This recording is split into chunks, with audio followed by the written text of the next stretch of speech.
What's going on, guys? Jacob over here coming to you with my reactions to Packers versus Bears. And the Packers punched their ticket to the postseason for the first time in the first year of the Jordan Love era. I mean, the Packers today, they had some miscues. They played not probably to the best of their ability, but I'll tell you who did play to the best of their ability. Jordan Love did. 27 of 32, 316 yards, 2 touchdowns, 0 interceptions. Could have been 4 touchdowns if his receivers could hang on to the football. I mean, he played phenomenally. Outside of the one bad fumble, which felt more like being unlucky because the guy's helmet hit exactly where the football was, punching it out. Like, aside from that, he played a perfect game. He was making every good read, everything was there for him. He made the right decisions, and let me tell you, he's looking like an elite quarterback right now. He has 36 total touchdowns, 32 passing touchdowns on the season, 11 interceptions. I don't think he's thrown an interception since the Giants game, and that was the only one going back to, I don't know, was it the Broncos game or something? I mean, he has been lights out. He looks the part. He looks like a franchise quarterback, and we saw it last week with him playing as well as he did against Minnesota.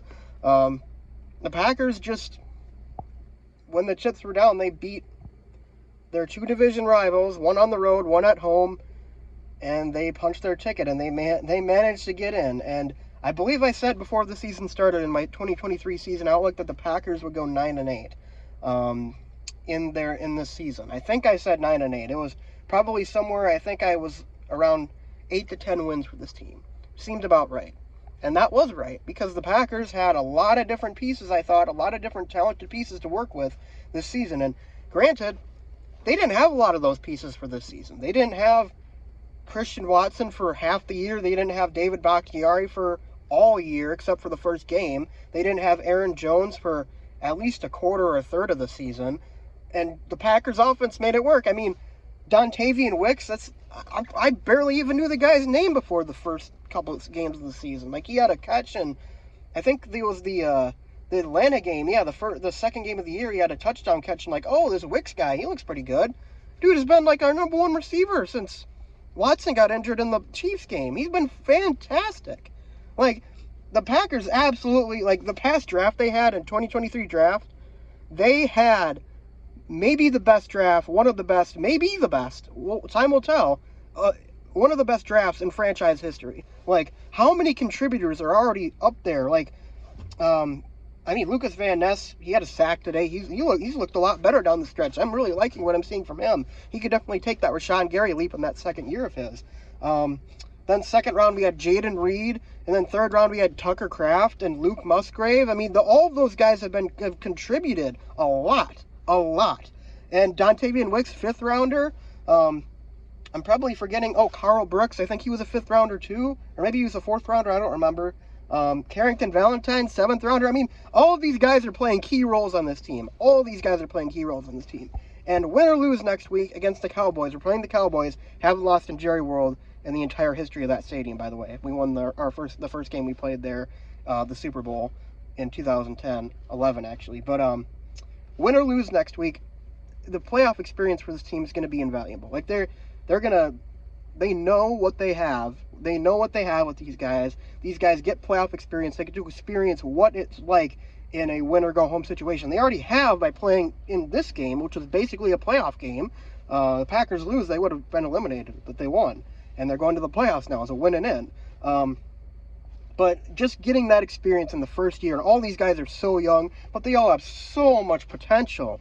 I mean, and the way that Matt LaFleur has called the offense, especially in the second half of the season, like, I was ragging on him a lot in the first half for sure.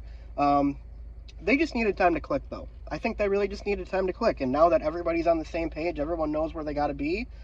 And, you know, next week they might get Watson back. So, I mean, that's another element to the game that they get to add. But Matt LaFleur has done an outstanding job with these guys. I definitely retract my earlier statements about wanting him potentially gone after this year. I mean, the dude's offense is awesome. Like, yes, I think situationally he's not as good of a decision maker, but I mean, when he's got the team, you know, rolling up 400 yards of offense every single game, I don't really care about that. Like, that's not going to be worth me wanting to move on from somebody. And dare I say, Joe Barry actually called a pretty good game today. He kind of did. I have to give him credit for the last 2 games. Granted, he's not been facing the best quarterback competition. It was, Jaren Hall and Nick Mullins last week, and this week it was Justin Fields. But, I mean, the Packers allowed 10 points to the Vikings and 9 points to the Bears, and their defense stood tall. Like, there was only 1 touchdown scored by either of those teams in the last 2 weeks, and it was on I believe it was a muffed punt by was it Jaron Reed or somebody, or Samori Toure? Yeah, he muffed the punt last week, and the Vikings recovered, and then they had like a 2-yard field, and they scored a touchdown, and that was it. That was it. That's all of the touchdowns that the opponents have scored in the last 2 weeks, and part of me is like, yeah, the defense is playing great. Joe Barry's calling good games. Another part of me is like, oh my God, we're doing well against crappy teams. We're going to get sliced and diced by a good quarterback, and then the Packers are going to look at those last 2 games of the regular season and go, oh, we should give Joe Barry another shot here. And if that happens, oh man, I don't know. Like, I want Joe Barry gone. I do, regardless of these last 2 weeks, because I genuinely, like, I'll give him credit. He has done a good job the last 2 weeks, but I guess it depends on what happens in the playoffs. Like, if the defense gives up 30-plus to Dallas, and they lose, and it's a bloodbath, which is very possible, I think, then, he's out. But if they win a playoff game and they only allow, like, 10 to 20 points against the Cowboys, and I don't know. But at that point, you're kind of thinking, well, has he earned it? Like, I mean, like I said, I think he's called a really good game the last 2 weeks. I really do think that. But you like guys like Brian Flores are are going to be on the market for this upcoming season, probably off season for defensive coordinators, and like, do you really want to pass that up for Joe Barry? But regardless, he's got the defense playing good. The defense has been great. The pass rush, the blitzes they've dialed up, I mean, it's all been fantastic. The coverage has been really good. Jair played a great game today. Carrington Valentine, I think, played a pretty good game today.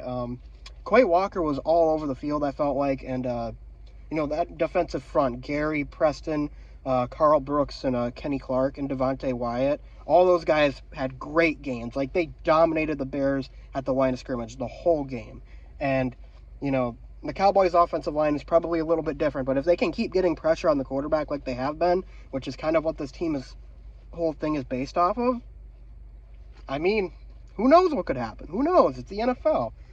It was a very similar situation in the 2010 season where the Packers just needed to win against the Bears to get in the playoffs, and they had a very young team, quarterback in his second year.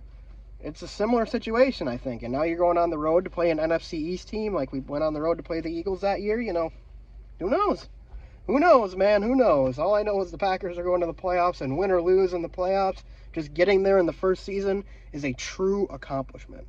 And got to hand it to the whole team, got to hand it to the coaching staff, and especially Jordan Love. And Aaron Jones, I should mention Aaron Jones too. Aaron Jones has played phenomenal the last 3 games. Like, I'm pretty sure he had 120 rush yards against the Vikings, and I think he had 120 in this game too, against the Bears, who have the #1 rush defense in the league, by the way. So anyways, guys, that's all I got to say in this video. I'll probably be getting my Jordan Love highlight video out either tonight or tomorrow. I'll probably be making some more highlight videos, like Dontavian Wicks 2023 highlights, Jaden Reed 2023 highlights, stuff like that too, later on in the week. But anyways, guys, I really appreciate you guys being with me the whole season so far, and I'll for sure have my reactions out to the Cowboys game this upcoming Sunday or Saturday or whenever they play. But until then, I'll see you guys next time, and go Pack, go.